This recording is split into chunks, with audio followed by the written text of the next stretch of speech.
Assalamualaikum warahmatullahi wabarakatuh. Alhamdulillahirabbil alamin. Assalatu wassalamu ala asrofil anbiya'i wal mursalin wa ala alihi washabihi rasulillahi ajmain. Baik, kami di sini dari kelompok 6 akan mempresentasikan materi kami yang berjudul Etika Bisnis Islam dalam Bisnis Berbasis Teknologi guna memenuhi tugas mata kuliah Etika Bisnis Islam dan Profesi. Sebelum masuk ke materi, izinkan kami memperkenalkan diri terlebih dahulu.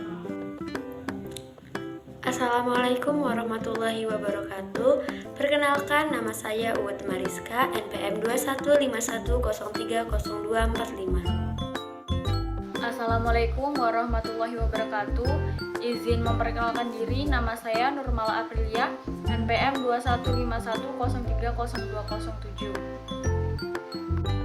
Assalamualaikum warahmatullahi wabarakatuh. Perkenalkan, nama saya Wanda Aprianti dengan NPM 2151030248. Baik, di sini saya akan menyampaikan materi pertama mengenai Internet of Things, Big Data, kecerdasan buatan, dan blockchain. Yang pertama yaitu ada Internet of Things. Internet of Things adalah konsep di mana konektivitas internet dapat bertukar informasi antara satu dengan yang lainnya dengan benda-benda yang berada di sekelilingnya. Internet of Things adalah konsep di mana objek tertentu mempunyai kemampuan untuk mentransfer data lewat jaringan tanpa memerlukan adanya interaksi dari manusia ke manusia maupun interaksi dari manusia ke perangkat komputer. Kemudian, implementasi dari Internet of Things itu bisa dilakukan dengan beberapa teknologi seperti kode batang atau barcode, kemudian kode QR atau QR kode, dan identifikasi frekuensi radio. Yang kedua yaitu Big Data. Big Data secara literal adalah data yang besar dan banyak, mencangkup banyaknya volume yang sangat berkembang dari tahun ke tahun. Dua faktor yang mendasari perkembangan Big Data adalah: pertama, meningkatnya volume data yang dihasilkan secara masif terutama dari sektor bisnis dan juga akademis. Kedua, meningkatnya kapasitas komputasi elektronik. Perkembangan Big Data juga dapat dipengaruhi oleh perkembangan teknologi-teknologi pendukung seperti cloud computing, Internet of Things, dan data center. Implementasi penggunaan Big Data lebih banyak ditemukan dalam sektor bisnis karena dapat membantu mereka menjalankan bisnisnya dengan baik. Yang ketiga yaitu kecerdasan buatan atau artificial intelligence. Kecerdasan buatan adalah program komputasi yang dapat membuat mesin bekerja layaknya kecerdasan manusia, seperti mengambil keputusan, memecahkan masalah, dan melakukan prediksi. Kemudian yang keempat yaitu blockchain. Para ahli menyebut bahwa blockchain adalah suatu sistem transaksi dan manajemen data digital yang tersebar di mana semua pengguna sistem tersebut mempunyai satu konsensus bersama. Sistem berbasis blockchain digunakan untuk berbagai aplikasi di berbagai industri, termasuk identitas digital, jejaring sosial, pemungutan suara, penyimpanan cloud, aplikasi terpusat, dan lebih banyak lagi. Baik, materi yang berikutnya yaitu mengenai etika bisnis Islam dalam bisnis startup. Adapun etika bisnis Islam untuk perusahaan startup berbasis platform sesuai dengan etika bisnis Islam adalah sebagai berikut. Yang pertama, privasi data individu. Prinsip privasi sangat penting, terutama untuk data pribadi, dikarenakan pembuat kebijakan harus memastikan bahwa individu sebagai pengguna teknologi telah menyetujui pengelolaan dan pengolahan data pribadi mereka yang terkait dengan penerapan teknologi. Etika bisnis yang kedua yaitu mengenai transparansi data publik.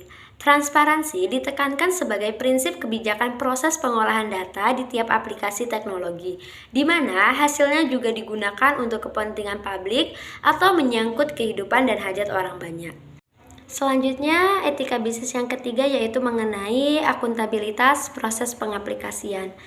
Terkait dengan finansial teknologi, mulai dari proses pengumpulan, proses pengolahan, proses penggunaan data, akuntabilitas ini sangat penting untuk merunutkan dan mengkaji tanggung jawab pada penggunaan teknologi yang terkait. Etika bisnis yang terakhir yaitu mencakup jasa layanan keuangan yang halal. Semua transaksi dalam bisnis startup berbasis platform adalah halal, selagi tidak masuk ke area bisnis yang diharamkan. Bisnis yang diharamkan dalam syariah dikarenakan ada salah satu unsur dari beberapa unsur, yaitu diantaranya maisir, gharar, riba, dan yang lainnya. Demikianlah penyampaian materi dari saya. Penyampaian materi berikutnya akan dilanjutkan oleh teman saya. Baik, saya akan menyampaikan materi yang kedua, yaitu mengenai etika bisnis Islam dalam industri finansial teknologi atau fintech atau techfin, dan etika bisnis Islam dalam bisnis online, e-commerce, dan marketplace. Yang pertama yaitu ada etika bisnis dalam teknologi finansial atau techfin. Teknologi finansial adalah salah satu bentuk layanan keuangan dalam bentuk digital, pengusungan prinsip cashless yang menandakan adanya pergeseran dari uang ke platform. Fintech atau techfin ini menyasar segmen yang tidak bankable dikarenakan penduduk Indonesia lebih banyak mempunyai smartphone, maka layanan keuangan berbasis teknologi menjadi sangat diminati oleh penduduk Indonesia. Kaitannya dengan fintech, ada beberapa jenis dan bentuk fintech, yaitu yang pertama ada fintech payment gateway, yang kedua ada fintech peer-to-peer lending, yang ketiga ada fintech crowdfunding, dan yang keempat ada juga fintech di bidang perencanaan dan pengelolaan keuangan rumah tangga dan UMKM. Perkembangan fintech syariah di Indonesia tidak kalah cepat dibanding dengan fintech konvensional. Perkembangan tersebut disupport oleh hadirnya Asosiasi Fintech Syariah Indonesia atau AFSI yang lahir tahun 2007 di State Taskia. Adapun etika bisnis Islam di bidang industri berbasis techfin yaitu mencakup yang pertama ada privasi data individu, yaitu kebijakan yang dibuat ini memerlukan menekankan mekanisme penggunaan data pribadi, termasuk mekanisme untuk tidak mengikutsertakan data pribadi dalam pengolahan data jika pemilik data tersebut tidak bersedia. Yang kedua ada transparansi data publik. Yang ketiga ada akuntabilitas proses pengaplikasian.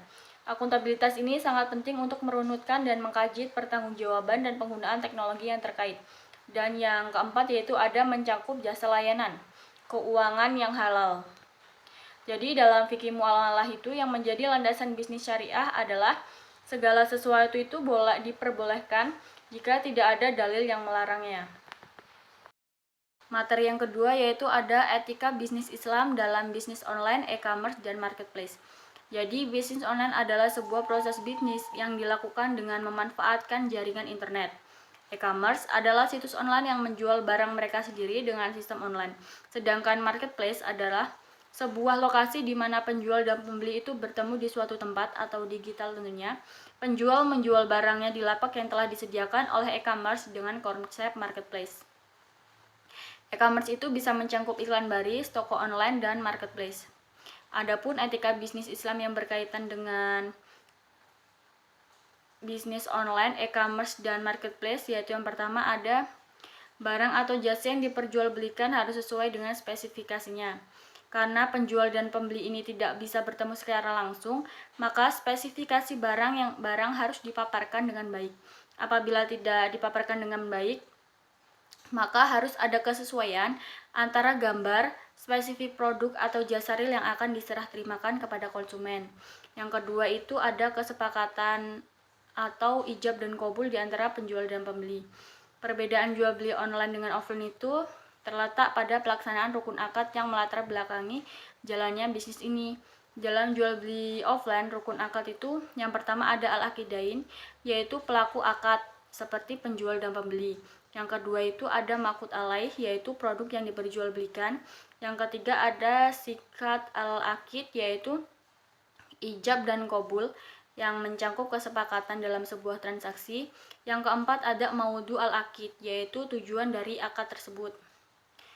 Rukun akad yang ada dalam bisnis offline juga sesuai dan harus diimplementasikan dalam bisnis online. Etika yang ketiga yaitu menjunjung tinggi kepercayaan di antara pelaku transaksi, yaitu antara penjual dan pembeli itu sendiri. Yang keempat ada menjauhi transaksi yang dilarang oleh syariah. Etika yang kelima yaitu memberikan layanan yang baik kepada konsumen. Dengan adanya layanan yang baik ini, maka akan mendatangkan pelanggan-pelanggan yang baru, dan kemudian pelanggan tersebut pada akhirnya akan menjadi agen elektronik word of mouth. Yang keenam, tidak mengambil dan mencuri properti milik orang lain. Karena pada beberapa penelitian yang telah dilakukan oleh penulis menyebutkan bahwa banyak produsen kecil atau mereka yang mempunyai ide awal berbisnis kemudian mengambil gambar-gambar dari produk brand ternama, kemudian menjiplak produk tersebut dengan kualitas di bawahnya.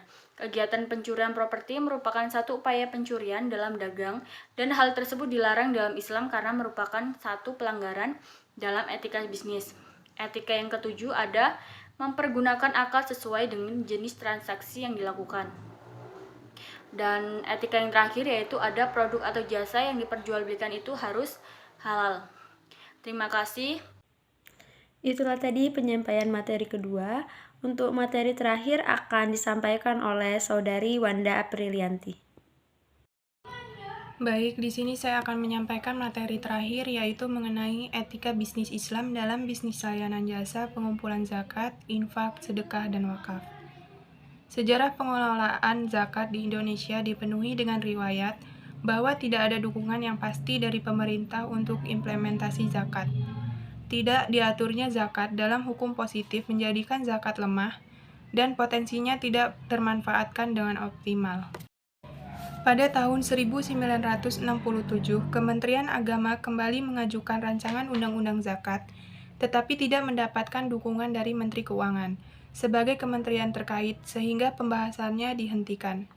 Setahun kemudian, dikeluarkan Peraturan Menteri Agama Nomor 4 Tahun 1968 tentang pembentukan Badan Amil Zakat dan Peraturan Menteri Agama Nomor 5 Tahun 1968 tentang pembentukan Baitul Mal di tingkat pusat, provinsi dan kabupaten kota madya. Namun pada tanggal 26 Oktober 1968,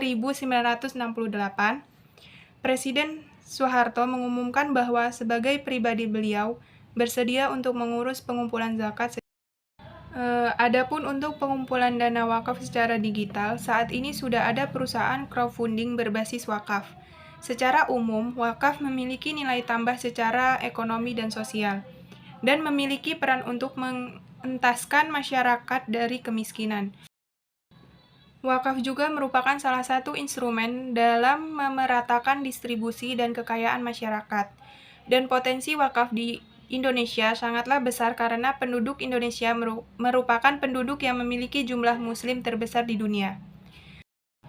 Berdasarkan data yang ada di Kementerian Agama, 74% tanah wakaf hanya terkonsentrasi untuk masjid dan musola saja, 10% untuk sekolahan, 8% untuk pemakaman, 5% untuk pesantren, dan 3% untuk aktivitas sosial. Selanjutnya, salah satu contoh perusahaan crowdfunding wakaf adalah Kita Wakaf, yaitu platform crowdfunding wakaf pertama di Indonesia dan juga dunia. Kitabisa.com adalah platform berbasis teknologi yang menjadi tempat wakif dan nazir dalam menggalang dana dan menyalurkan wakaf, yang di-endorse oleh BWI, UNDP, GWI, dan P2I. Adapun etika bisnis dalam pengumpulan zakat, infak, sedekah, dan wakaf berbasis teknologi, sama halnya etika dalam fintech syariah, seperti yang telah disebutkan sebelumnya, yaitu ada privasi data individu, transparansi data publik, dan terakhir akuntabilitas proses pengaplikasian. Baik, itulah tadi penyampaian materi dari kelompok 6. Apabila terdapat kesalahan dan kekurangan kami mohon maaf. Saya akhiri. Wabillahi taufiq wal hidayah. Wassalamualaikum warahmatullahi wabarakatuh.